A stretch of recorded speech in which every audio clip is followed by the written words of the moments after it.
I want to tell you a story that happened when I was in 200 level in the medical school. You know, we were preparing for uh, Viva in medical physiology. Viva is an oral examination, and it's just a let me say 2 to 5 minutes exam. And your examiners will ask you questions, and then you're expected to respond.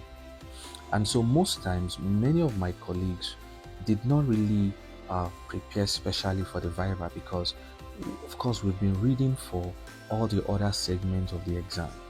So they were just praying that the examiner will ask what they already know. But in my arrogant mind, I felt like, no, I can actually read all the topics again from my Viva. And that was what I set out to do. So when many of my friends were praying, God, let them ask me what I already know, for me, I just felt like, no, I'll read. So I started reading topic by topic by topic by topic by topic. And on the day of Viva, I'd already read all the topics again, revised all the topics again, but one, just one. And they call that aspect of physiology muscle physiology. I would never forget. And so, as I was about to carry the handout for muscle physiology, that was when my number was called. So I ran inside. So immediately I got inside, I was there standing in front of the examiner, full of smile and confidence. And then the examiner looked at me and said, I'm going to ask you one question. I said, all right, sir. Thank you, sir. And he said, and that will be it. I said, okay. And he said, I'm going to take you on muscle physiology. Oh, you need to see how I started shivering. I began to shiver. I was sweating because that's just the only topic that I was about to revise before I was called.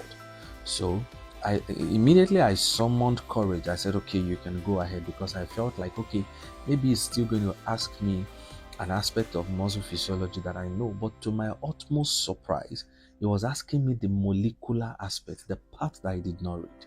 And of course, I didn't know it. So I was looking at him. In my mind, I thought that he was going to ask me another question, at least give me another chance to prove myself. But to my utmost surprise, he said, you can go. You can go. I didn't go. I just stood in front of him, thinking that, in my mind, I was praying, please, can you just ask me another question?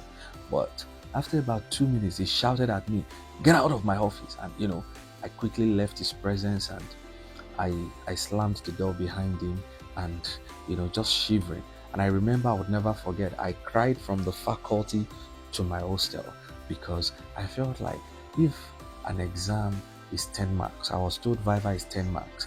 If an exam is 10 marks, and I was asked a question and I failed to answer the question, what would be my score? And I remember that day I went to pray. I said, Lord, I'm sorry. If I pass this physiology, I will serve you, and I will always put you first in everything that I do on this campus. To the glory of God, I passed. I learned a lesson. I learned my lesson. And I would, ever since then, that time, 300 level, 400 level, 500 level, 600 level, my Viva exams has been nothing short of testimonies. Scripture says something in Proverbs chapter 3 from verse 5. It says, trust the Lord with all thy heart and lean not on your own understanding. Verse 6 says, in all your ways acknowledge him, and he will direct your path. Verse 7 says, do not be wise in your own eyes. Fear the Lord and depart from evil. This year, that's my admonition for you. Don't think you are smarter than God. Do not be wise in your own eyes. In everything you want to do, trust the Lord. Yes, it's good to read, it's good to study, it's good to save, it's good to invest, but please trust the Lord. Remember, Paul planted, Apollos watered, but God giveth the increase.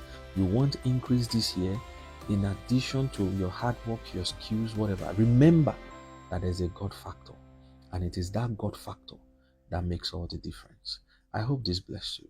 I'll see you next week.